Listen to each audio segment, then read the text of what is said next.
Man,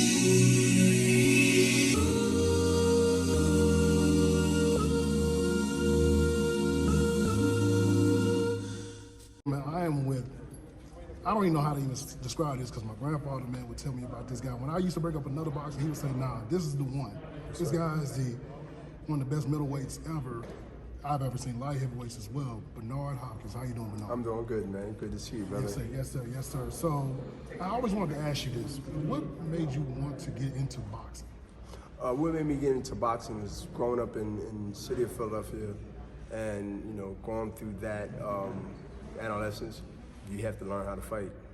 And that was part of the tradition in family, my family, and most people's families in North Philadelphia, in the city of Philadelphia. So it was something like embedded.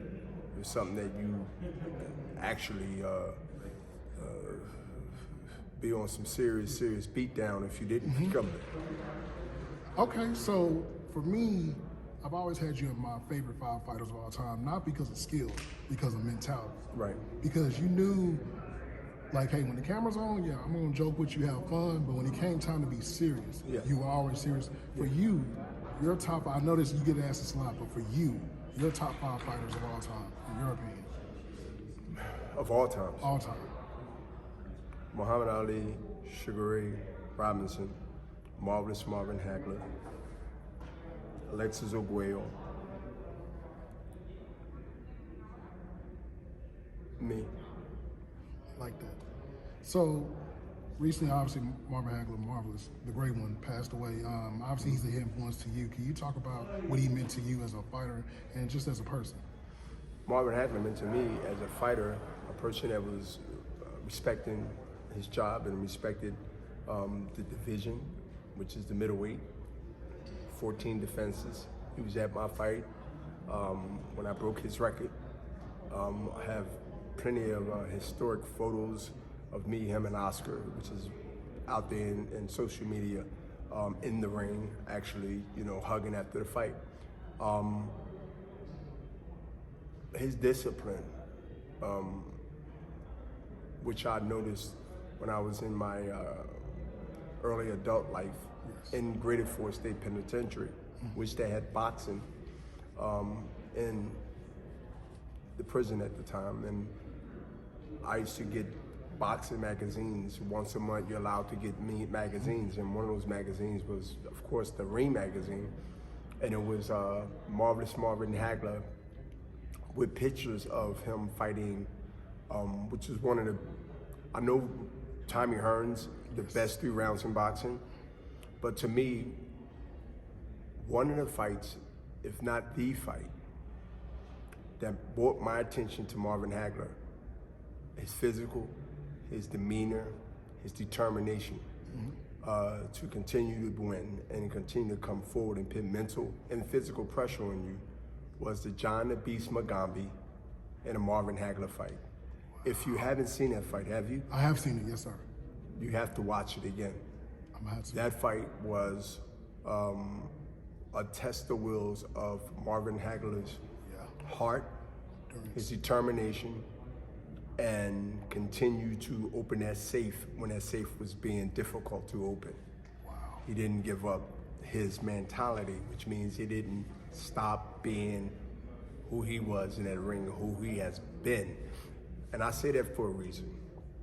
Whether it's tomorrow's fight or any other fight, we call them front runners.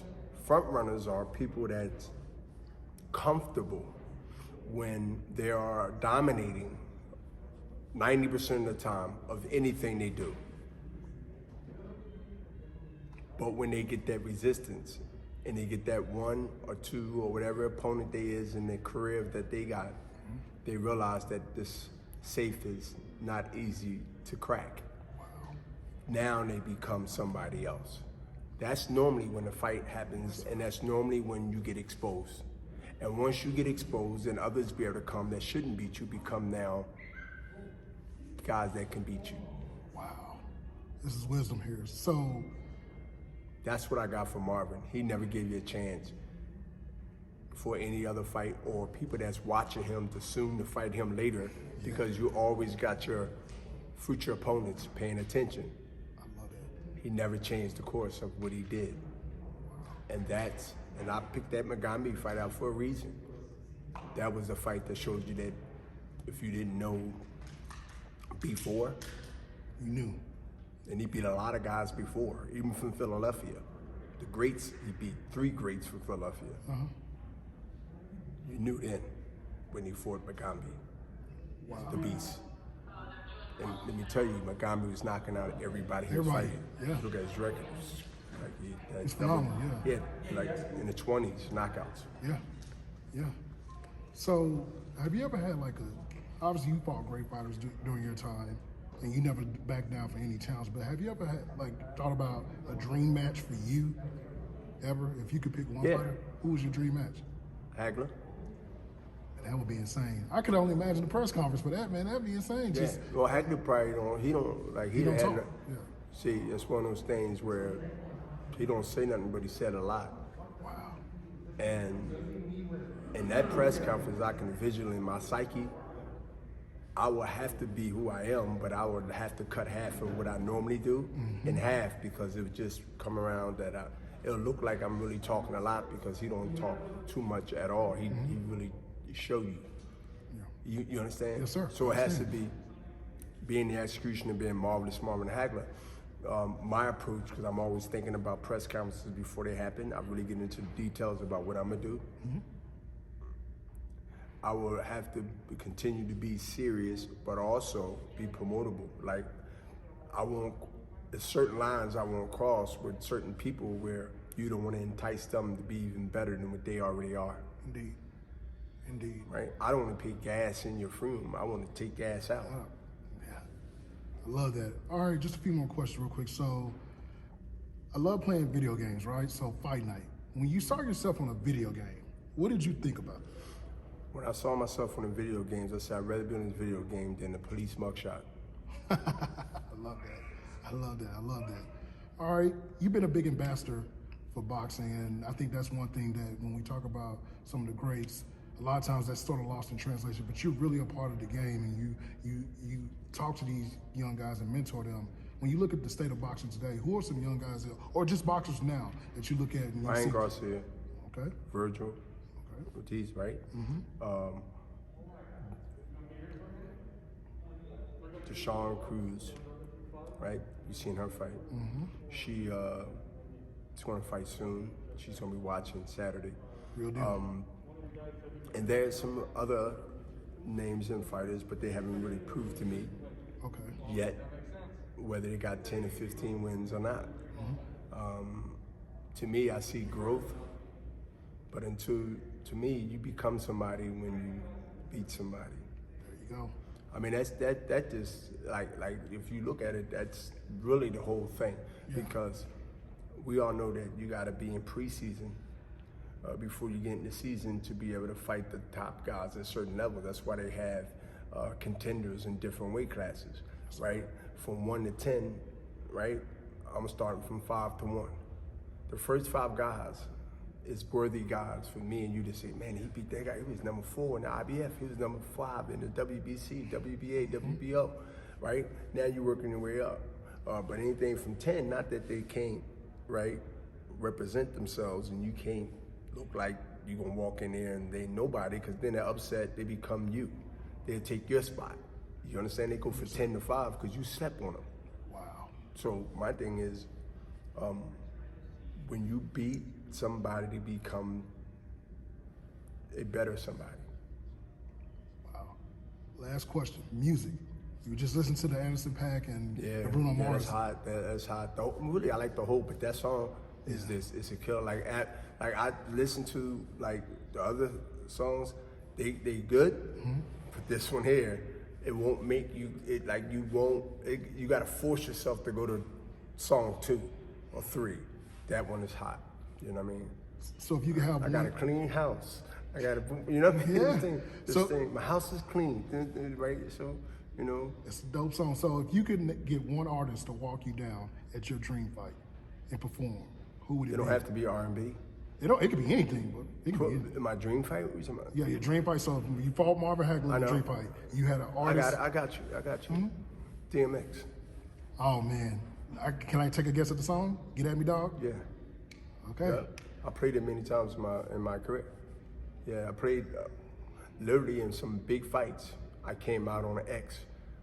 It was appropriate from what I represent, the X. You know what I mean? Execution, yeah. And I used to be EX. That was my symbol. I even had, when I didn't know better, I had jewelry made up with EX on there. Still got that stuff to realize like the value of we get into something else now, but the value of stuff. Yeah.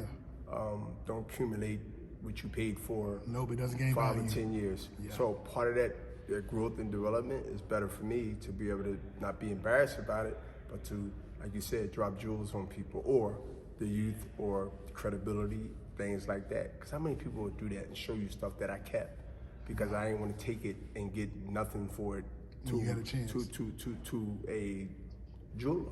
I can take all this stuff to the jeweler to look good, like a penny off a dollar. Why? Even some stuff was on consignment, like World Patch or Golden Palace on my back. When I beat Tito, you was still young then. No, I know, trust me. No, this was 01. How old was this in 01? I was 16, 17, so I know. So you knew. Trust me. Look, man, my brother. But this is what I'm saying. I was always known as hustling.